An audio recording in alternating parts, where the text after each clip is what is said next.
Greetings, this is Cliff Ruby, Nostalgia Catholic, with yet another Isaac Asimov short story review. This one is contained in the March 1942 issue of Astounding Science Fiction. It does not, however, mention either him or his story, Runaround, on the cover. But it does contain it, once again, within the table of contents. So there it is.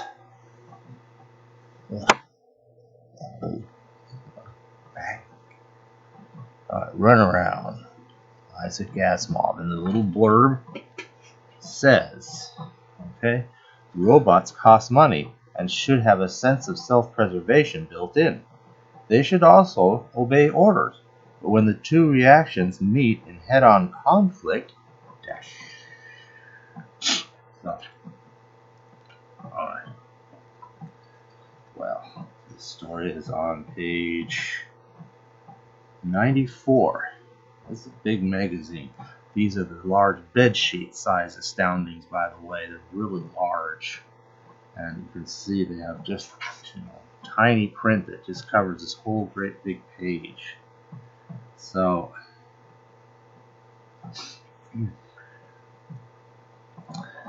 at any rate, it is a robot story. There is one more blurb that did not get gathered into the collection I, Robot, nor any further collections.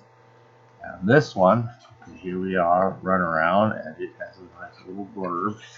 I'll just read it here, and it says, a robot must react to orders, but must, on the other hand, have sense enough to disobey if the order would destroy it.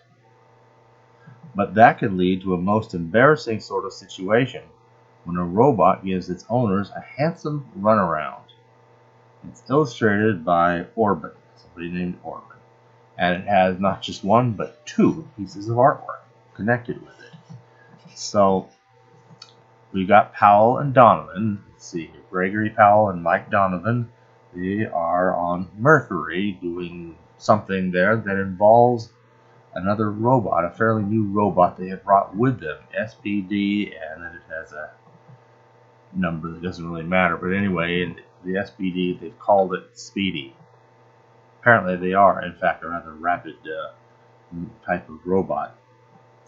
And they've sent this robot, they're on this kind of like a space station, but they're going to need some selenium, however you want to say it, for the photoelectric cell source of power that takes all the sunlight and turns it into electricity to lots of things, everything, illuminate light and power and all machinery, and also keep the facility itself, at least all that's inside where the people are, cool.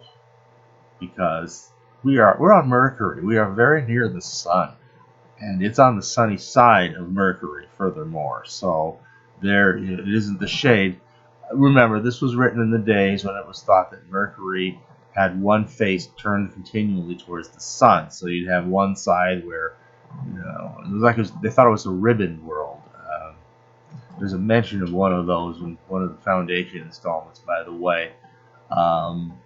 The idea is you have a planet that orbits the sun, its star, whatever, but it rotates in perfect synchronicity with it.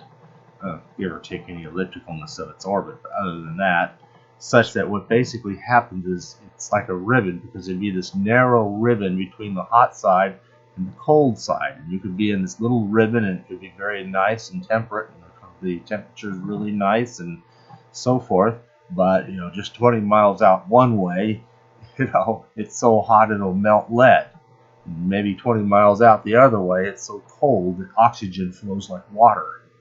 So, but you're in this temperate zone, maybe just a mile or two wide, where it all balances out just right, and it could actually be a fairly pleasant place if you have an atmosphere. So, well, Mercury doesn't have much of an atmosphere to speak of, a little bit, because mostly just vapors of various metals and salts and things that are heavy enough that the gravity can hold such an atmosphere. So they're on Mercury, and they sent this one little robot to go to the pool of pure selenium, just a mere 17 miles out there. It's a fast robot. It should be able to go out there and back in a fairly short amount of time with enough of the required material to fix what they need to fix. So what's going on here is that the robot was sent out there, and after 5 hours, it kind of dawns on them, he hasn't come back yet. And they look, and they don't have a lot of radio or communication or anything, but what they are able to do is kind of ascertain through some shortwave something where he's been, and they can see, well, look what he did. He went out there, and then he went around in circles around this thing again and again, and that's what he's been doing for the last several hours. So now they got to figure out, well, something's wrong with him. I guess he's broke or what. They got to go out and fix him. They can't go out there. Even just getting anywhere near is a problem. Well, there are ways to get there, sort of. They have these other robots that luckily have been left on Mercury from some previous expedition. Reports vary on whether the previous expedition is 10 years or 50 years early. And I get to the first textual difference between the two, between the original of the story as published in 1942, as distinct from the way it got gathered up and modified in a few minor places in 1940 or the 1950 book I, Robot. And that was one of them. So originally it was 50 years. That shows up in about 3 different places. 2 of those places have been corrected to 10 years. The third, well, it could be the idea that maybe there was something there for some period of time for maybe from 50 till 10 years. So, I mean, they could have, like maybe a colony there could have been founded, or mining, whatever, station could have been founded there 50 years or something before, and some stuff brought at that time, and it's still operative till near 10 years ago. So you could interpret it that way, but that's kind of a late fix. I mean, it could just be that the 150 that got missed just got missed. So, but we'll talk about some of those differences. There's a few more that are of interest.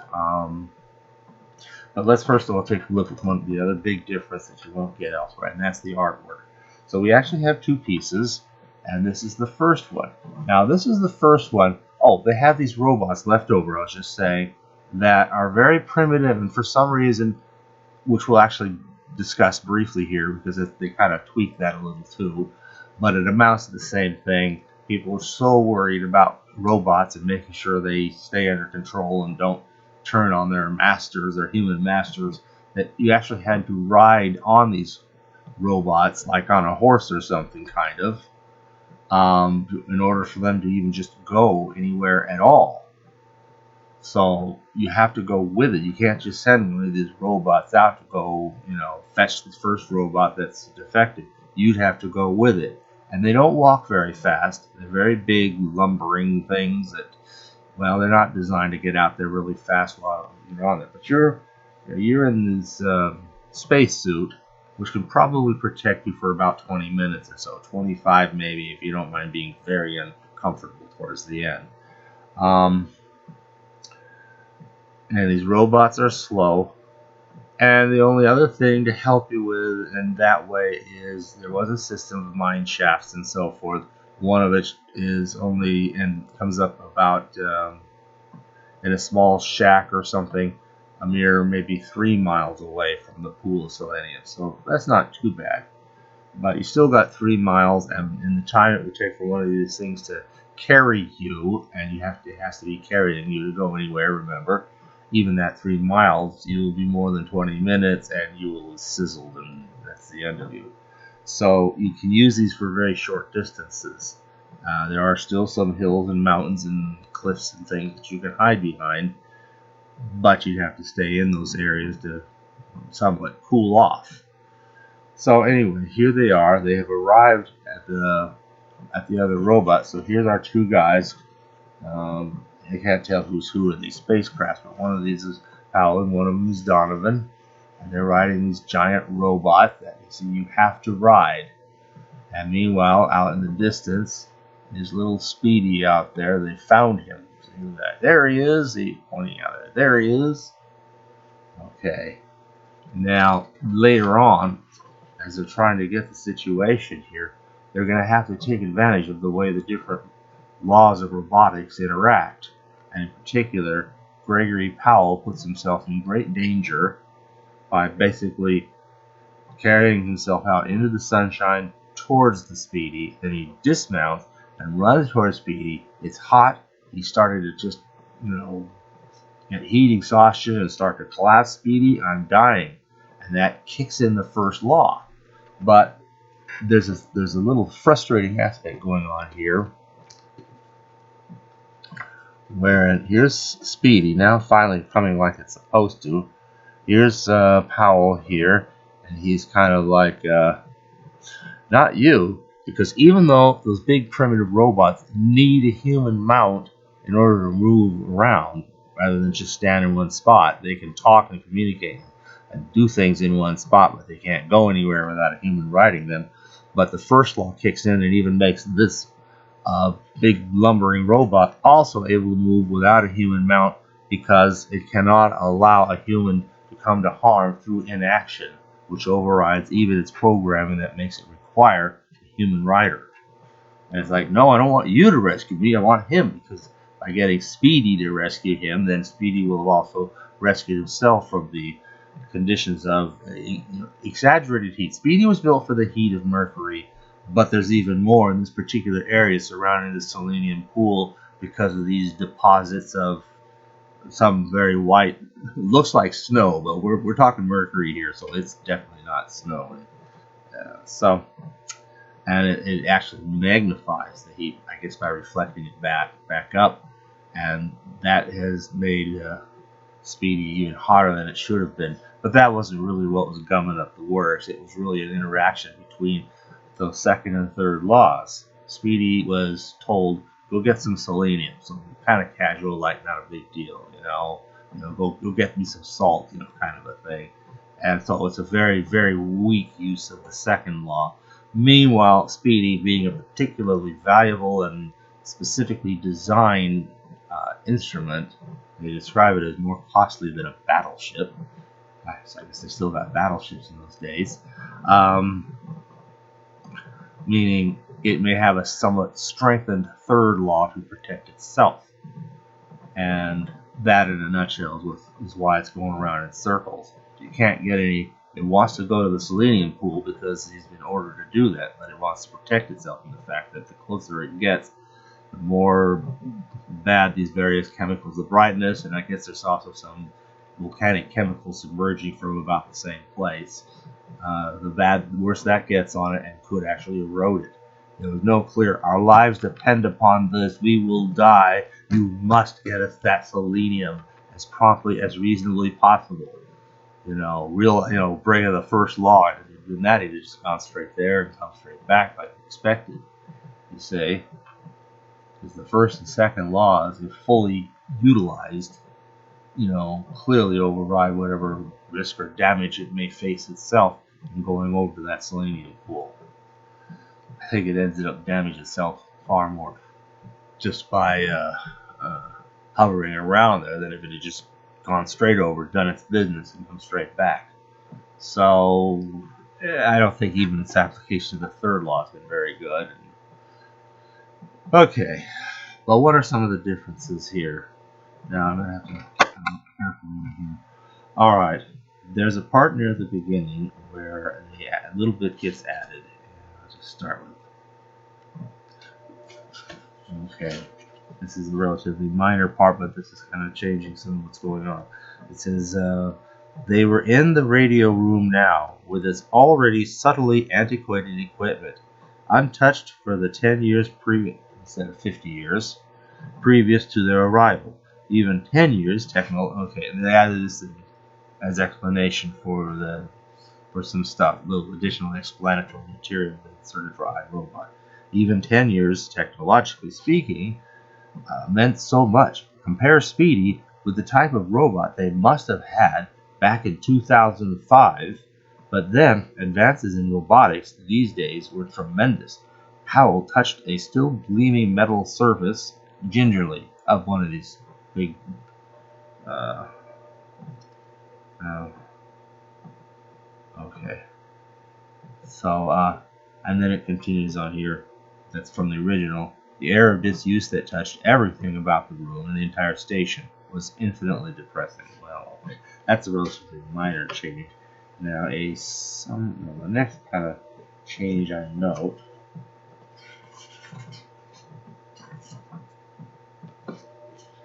Okay, had to do with yes, here we go.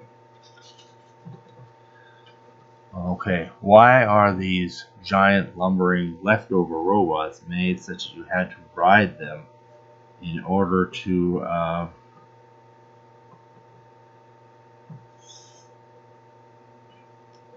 get them to go anywhere? Okay. So what happens here is Monster's Head. Where is that? Okay. Well, originally it went like this. Powell grinned humorously at Donovan. Did you get that? The makers of the first robots never did get rid of the Frankenstein idea. So they built good, healthy slave complexes into the damned machines.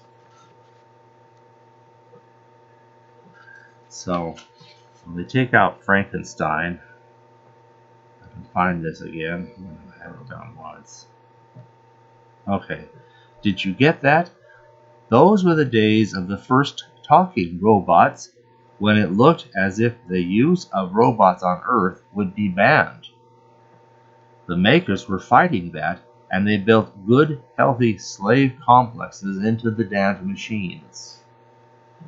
There'll be a little more about damnation later on. We'll get to that shortly. Although one small addition, I guess, that could be considered creditable, I guess, is the mere omission when he finally figures out what's going on.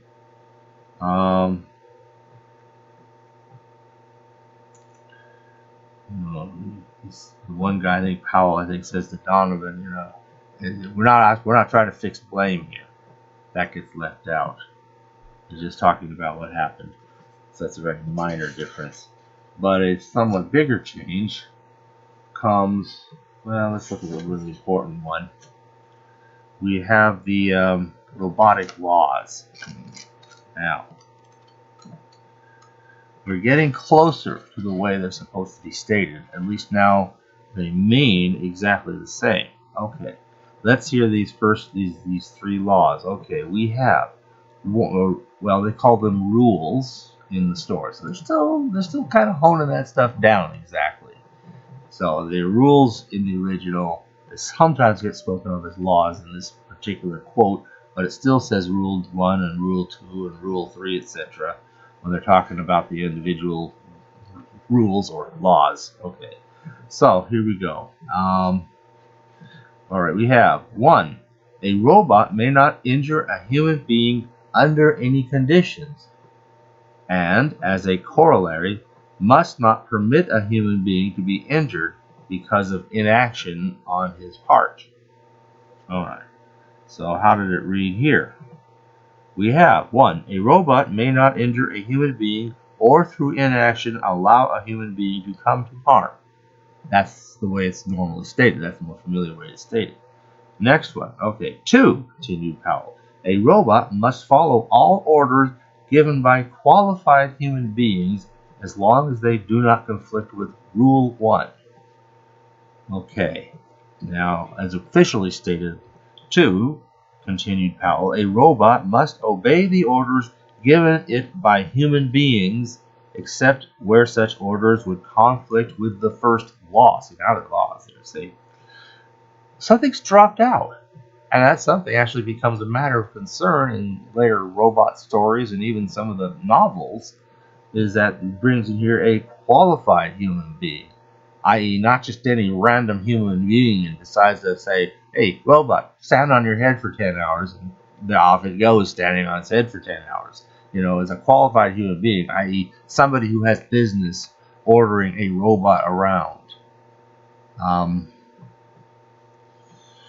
So That's an interesting thought, and it kind of surprised me that that was allowed to drop out. But okay. And then, right, 3. A robot must protect his own existence as long as that does not conflict with rules 1 and 2. Has become right. And 3. A robot must protect its own existence as long as such protection does not conflict with the first or second laws. Okay. So you can see we pretty much have the base of the laws now as they would finally be, but still not quite as they're stated. But what, in their official form, well, in iRobot now they've been uniformly rendered in their official forms. So, all right, what else happens here? Well, when he's trying to drive the other lumbering robot from back, because now even without a master on board, it will come to prevent Greg Powell from being fried alive. Or he's going to try. He can't walk fast enough to bring him to the shade. He really needs Speedy to do that, and Speedy can zip him there quickly before he truly dies. He's already going unconscious from heat exhaustion. But he's trying to get it, and there's some extra verbiage here. Okay. Of course, Rule 1, potential above everything. It's not a complete sentence, and that's exactly the same between the old and the new. But he didn't want that clumsy antique, big robot. He wanted Speedy. He walked away and motioned frantically, "Stay away." And then there's a little bit omitted here in the new version. The old one had a few more words. It says, "You can't move quickly enough. I must have Speedy." The advance continued, and Powell yelled frantically. Now he continued, "I order you to stay away. I order you to stop." But it is quite useless. You could not beat Rule 1 potential. The robot said stupidly, "You are in danger, Master." So, but Speedy speeds in, I guess, after he passes out and rescues him. That rescues Speedy. They can find out what's going on now. This time, send him back with everything ordered the way it's supposed to be. Okay. One other change happens at the very end, and this one's a little odd. Well, the change is understandable, but the original is not. But I'll start with the changed one, because what they changed it to was to get it ready for the next story, where things are going to go next. So, alright, they were commenting on how hot it was. Okay. Mike, I was just thinking. Okay, we'll take it from there. And I go, "Yes?" Well, he rubbed his face. The air was so delightfully cool. They're back in their station, all nicely air conditioned. The selenium has done its work. They got power galore. Everything's cooled down, and they're all nice and comfy again. This is all great. Okay. That when we get things set up here and Speedy put through his field tests. Oh, they're here to do field tests for Speedy? Okay. I think they were here for something else originally, and Speedy was just to help them, and they weren't trying to test him per se.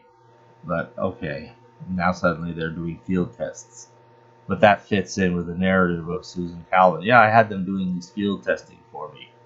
So, alright, continuing. As Speedy put through his field test, they were going to send us to the space station next. No, yes. At least that's what old lady Calvin told me just before we left. And I didn't say anything about it because I was going to fight the whole idea. Fight it? Cried Donovan. But I know. It's all right with me now. 273 degrees centigrade below zero. Won't it be a pleasure? Space station, said Donovan. Here I come. Well, they've been very, very hot. What did they have originally? Now, I'll take this as maybe meant to be a commentary on just simply how hot things were. But there's a little side comment here that's a little bit odd and disturbing. We talked about damn machines. We may have some damn human beings, although why remains to be seen. Let's take it from here. Mike, I was just thinking. Yes. Well, he rubbed his face, the air so delightfully cool. When I die and go to the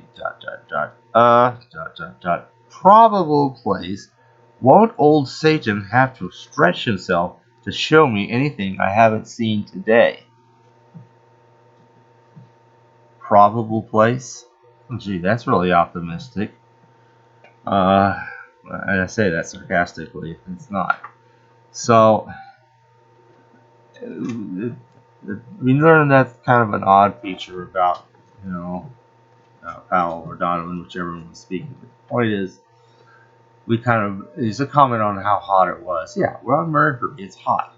You want hotter? Just throw yourself into the sun directly, without that marvelous piece of radiation, whatever invention that we see in Ring Around the Sun.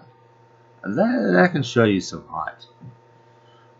Okay, enough on that. So we're getting now into the idea of robots can fail because of the way they're set to operate. It kind of has a lot in common with bugs in computers.